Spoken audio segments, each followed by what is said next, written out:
talk about water in the deserts. A lot of people watch the movies and stuff, and they just, they feel if I'm out in the desert and I need water, well, all I do is I'll go find a cactus. That's what everybody's always been taught since they were little. You go find a cactus and you slice it open and you get water out of that. That's one of those things that you see on TV and stuff, and people believe in it, but you can't actually do that. And most of the cacti out there have alkaloids inside, and when you can get water out of it, but the problem is a lot of times that water will be green when you get it out, and those alkaloids are so strong that almost everybody cannot tolerate it. If they drink that, they'll end up vomiting it up later on. And then you're in a worse situation than what you were if you hadn't drank it at all. So the idea of getting water from those cacti, you see the ones that stand out there, and they got the big branches that come out. They're 20 foot tall. That's the ones you think of all the time. Out in the Wild West. Well, I'm not out there, so I can't actually show you one.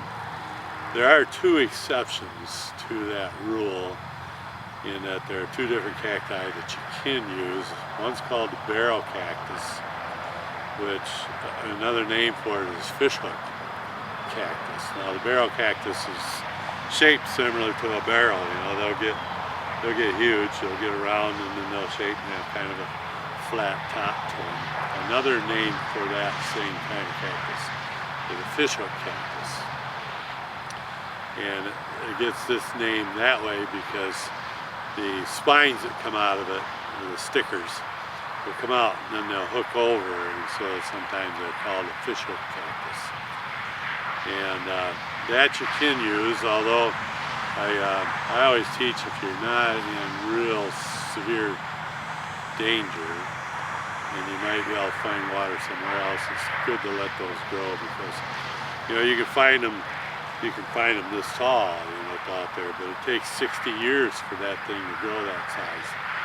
So if you don't, because you're going to kill it if you're going to need it. And basically what you do is you end up cutting the top off, and down inside there's going to be material that is spongy. That'll remind you of maybe like a watermelon or muskmelon type spongy material, and you can get water from it. But again, you're going to kill that if you do use it. So if you're in real dire situation, go ahead and use it. But if you're not, you think you might be able to find water elsewhere, take care of Mother Nature, because she's trying to take care of you.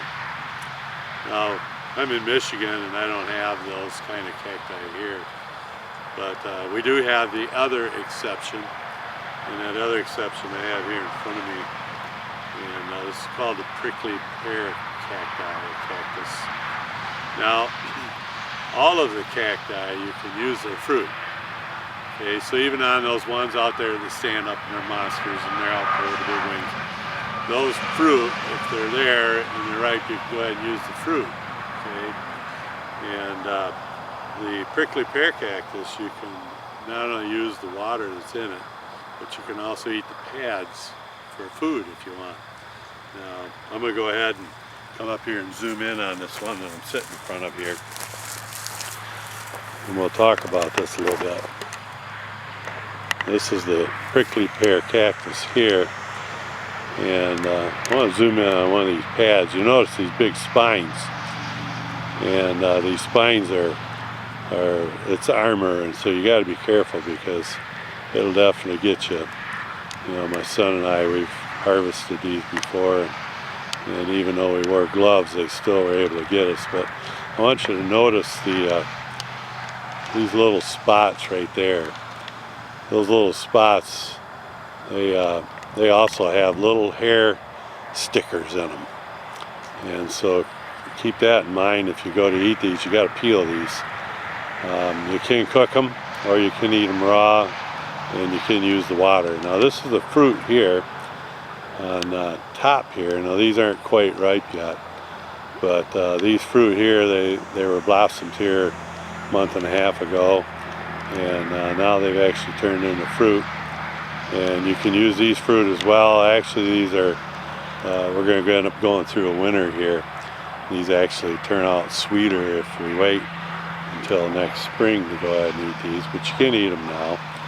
And I want to zoom in on another one here. Here's another fruit right there. And so these are the prickly pear cactus, and they do grow in the desert areas as well. And they get huge. You know, this area here, you could probably hear the car noise, and so we're near a freeway, but you know, if they're, and they get mowed off here, and so they're always small, but they will end up growing up to a good size, you know. So when you see these prickly pear cacti, you know, they're a good cactus here. And this is the second one out of the different ones that are exception, and you can go ahead and use these for water and for food. And the fruit works as well. So prickly pear cactus and the barrel cactus, or the fish hook cactus is another name. Those are the two that you can use. The rest of them, the alkaloids are so strong in them that most people cannot tolerate it. So anyways, if you're out there, you know, keep this in mind that they are a source and they can help you if you need it. So different cacti, two of them that you can use.